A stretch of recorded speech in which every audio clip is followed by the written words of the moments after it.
भगवत गीता से डिप्रेशन का इलाज। सांब की समस्या डिप्रेशन की, इनको डिप्रेशन हुआ फाइनेंशियल लॉस के कारण, कर्ज के कारण, और आगे ये चाहते हैं कि बिजनेस में ग्रोथ हो। तो बिजनेस में ग्रोथ और मानसिक कर्ज से मुक्ति के लिए भगवत गीता का दूसरा अध्याय ज्ञान योग, या जिसे कर्म योग भी कहा जाता है, ज्ञान कर्म योग, सांख्य योग जिसे बोला जाता है, तो उसका 47वां श्लोक। इसी श्लोक में मानसिक कर्ज से मुक्ति का उपाय है और बिजनेस ग्रोथ में भी उन्नति का मंत्र है। तो कैसे ये श्लोक जीवन में लागू करना है, इसके ऊपर चर्चा कर लेते हैं जी। तो साम जी, एक बार आप ये श्लोक पढ़ दीजिए, फिर इसके ऊपर हम बात करते हैं। तेरा कर्म करने में ही अधिकार है, उसके फल में कभी नहीं।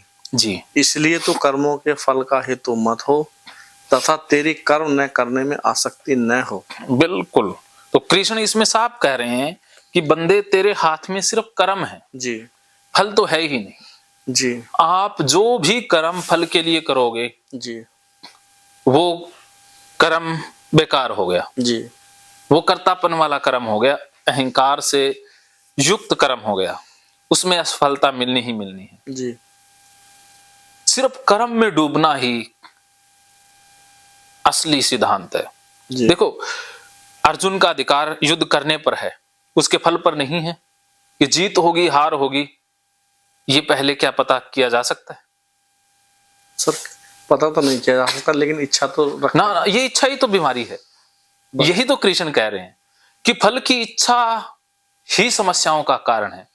आपके जीवन में डिप्रेशन आया, चिंता आई, ये इसी कारण से आई कि आपने फल के साथ, कर्म के साथ फल जोड़ लिया। जी, कि आपने कर्म किया लेकिन फल से प्रेरित होकर के, तो गड़बड़ हुई ना। अगर आप सिर्फ और सिर्फ कर्म करते, फल उसमें तलाशते ही ना, तो क्या डिप्रेशन में जाते? जैसे आपका दूध बेचने पर अधिकार है, जी, बाकी किसी में अधिकार ही नहीं है, आप सिर्फ दूध बेच रहे हो, मस्त हो, तो बताओ डिप्रेशन में जाओगे?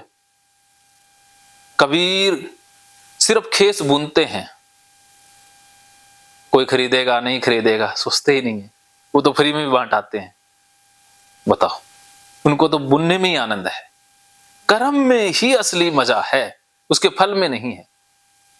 अगर फल के लिए कर्म करोगे तो वो कर्म बेकार हो जाएगा। इस रहस्य को आपने समझना है। जैसे YouTube पर कोई वीडियो बनाता है, उसको वीडियो बनाने में आनंद नहीं है, आनंद उसका इसमें है कि व्यूअर आए, लोग उसको फोन करें। तो अगर उसको, उसके हाथ में नहीं है ना फल कि लोग देखेंगे, फोन करेंगे, वो उसके हाथ में है क्या? तो उसके बारे में सोचने की जरूरत थी। जो हाथ में है ही नहीं, उसके बारे में सोचना मूर्खता ही हुई ना। लेकिन उद्देश्य तो सर वही था। उद्देश्य, वो गलत उद्देश्य हो गया। उसी उद्देश्य के कारण मानसिक समस्या आती है। मानसिक समस्या जीवन में आती है, उसके पीछे कारण एक ही है कि हमने फल के लिए काम किया।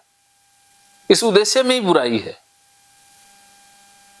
अब आपको वीडियो बनाने में आनंद है, अब आप जब वीडियो बनाते हो आपको मजा आ गया, अपलोड किया, मजा आ गया, बस कर्म में फल मिल गया ना। कर्म के साथ ही फल है, कर्म और फल अलग अलग नहीं है। कर्म करने में ही फल मिल जाता है। जैसे लता गाती है तो गाने में आनंद मिल गया, उसे गाने में फल मिल गया, वो गा के कितनी पवित्र हुई, कितना उसने अच्छा महसूस किया, तो फल मिल गया ना।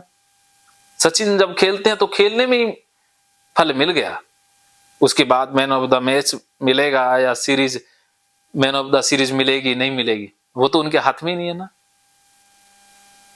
वो तो खेलने में ले गए ना, बाजार तो कर्म में ही लूट ले गए ना।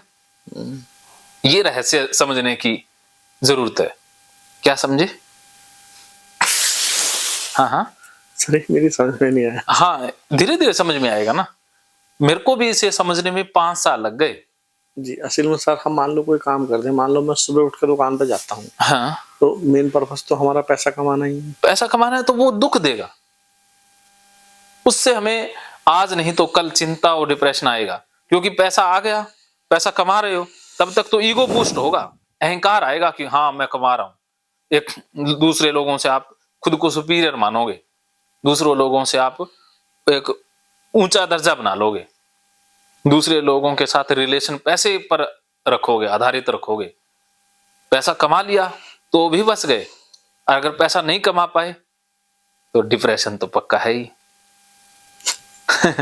तो फिर क्या करना है? बस कर्म कि मैं दुकान पर जा रहा हूं, दुकान में सर्विस दे रहा हूं, मुझे दुकान पर जाने में आनंद है, सामान बेचने में आनंद है, बस। और जब आप दुकान पर जाने में आनंदित हो, सामान बेचने में आनंदित हो, तो उसके बदले में पैसा अपने आप मिलेगा। पैसे के बारे में सोचने की जरूरत नहीं है, वो तो मिल ही जाना है।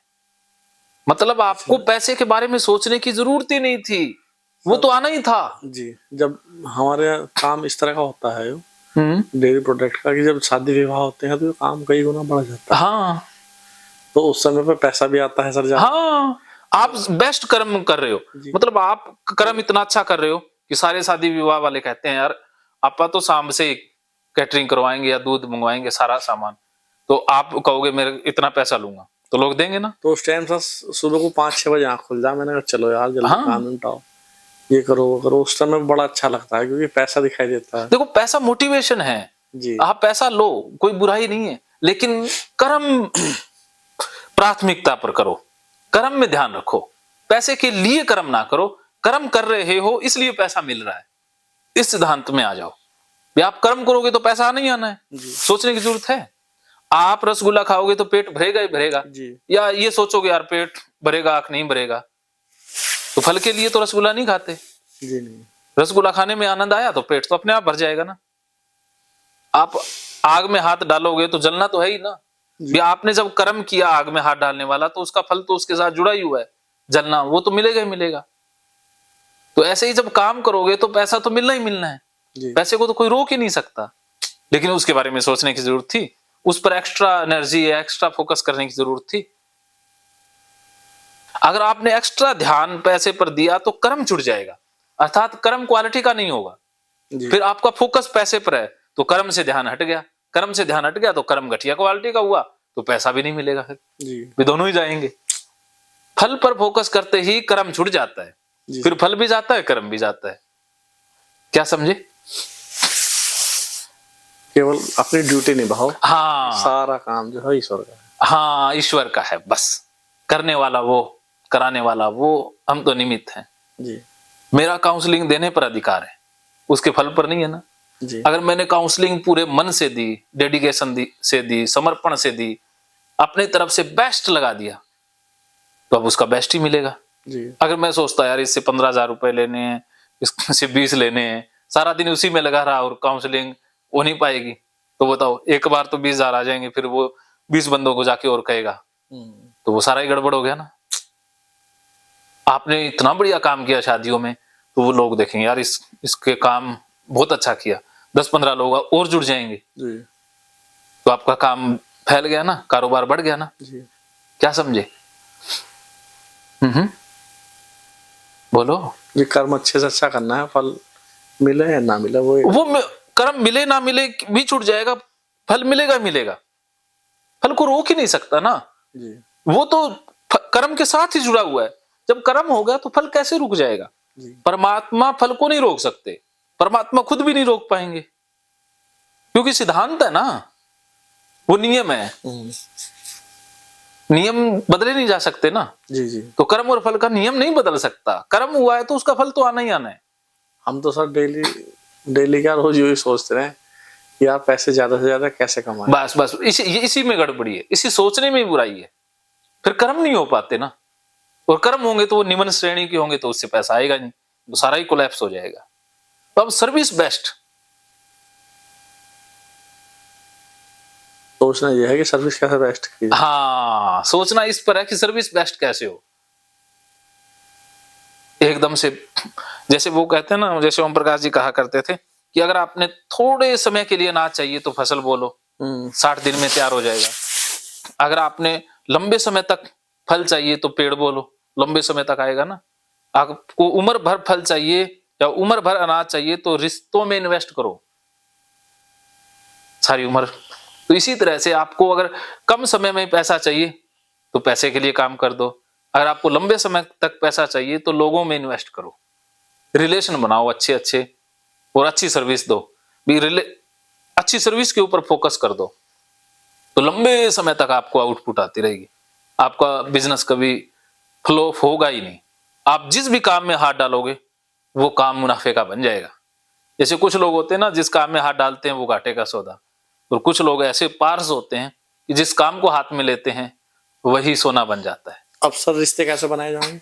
रिश्ते की आप अपनी तरफ से बेस्ट करो, जैसे सामने वाले की जरूरत को पूरा करो, दिल से उनके साथ जुड़ो, दिमाग से नहीं, पैसे के लिए नहीं जुड़ो, उसकी जरूरत को पूरा करने के लिए भी उसके दुख सुख में उसके साथ रहो।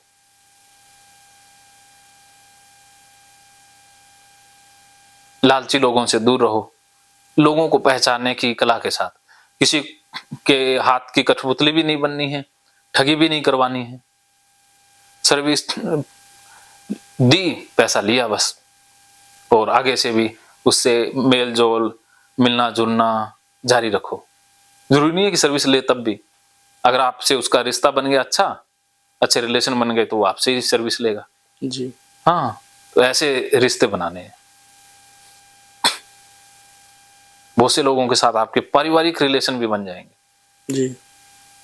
बढ़ गया ना काम। मेरे भी बहुत से पारिवारिक तौर पर जानते हैं, जैसे मैंने ये काउंसलिंग सेंटर घर में इसलिए बनाया कि उनसे पारिवारिक रिश्ते बन जाते हैं, तो वो कभी मुझसे दूर हो ही नहीं पाते, चाह करके भी।